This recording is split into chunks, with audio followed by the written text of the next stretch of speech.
As El País former European correspondent, as founder of the organization Global Editors Network and former president also of World Editors Forum, I've been involved in the Euro-Mediterranean space building in many ways, mostly the economic and the press freedom perspective.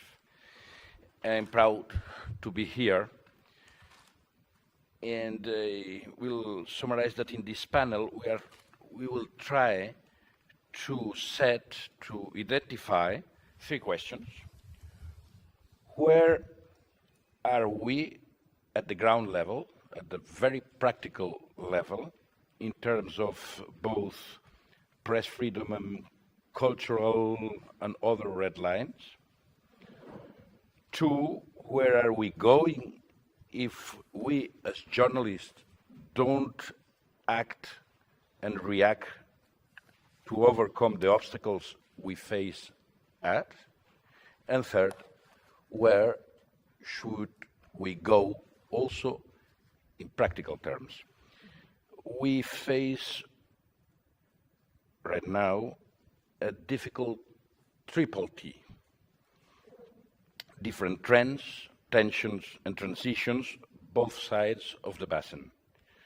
In the north side, the economic crisis exploded 5 years ago, enhances an almost monothematic interest on the economic crisis and recovery, often forgetting its social implications or focusing them in terms of spectacle or scandal. Sometimes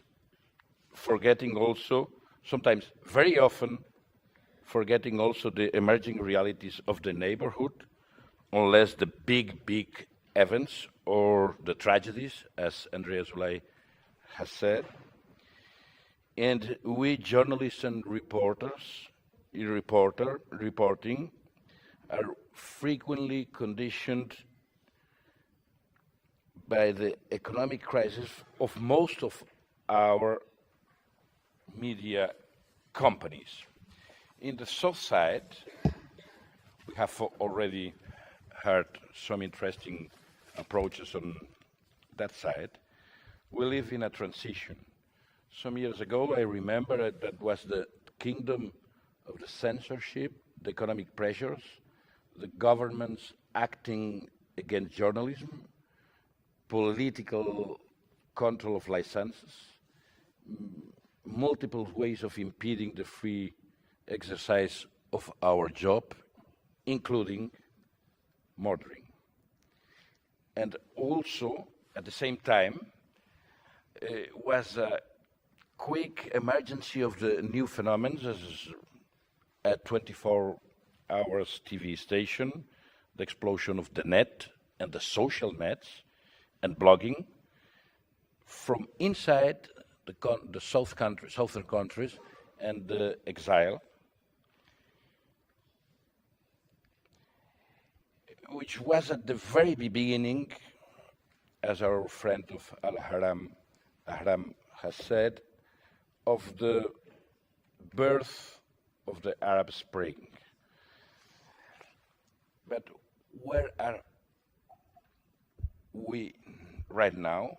Some of the achievements in terms of freedom of that spring have been consolidated in some countries. Some of them face new difficulties, he has said. In some places, the spring has been very short. I conclude this historical quick panorama asking the panelists who are around me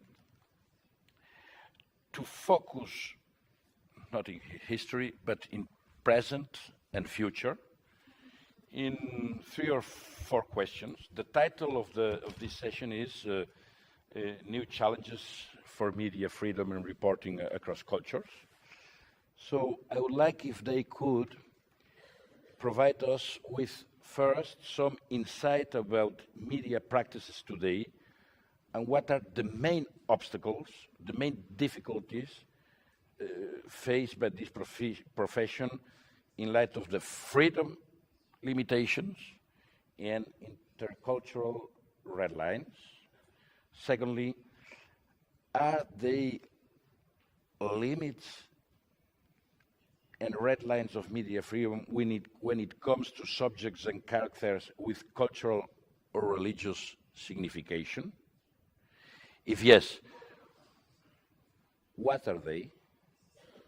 Third, can we think of a shared, as suggested previously, ethical code for the media of the Mediterranean with shared professional guidelines about media practices in relation to reporting across cultures? And last but not least, what we can commit to do together at the political and institutional level and at the operational level to guarantee a good margin of media freedom. So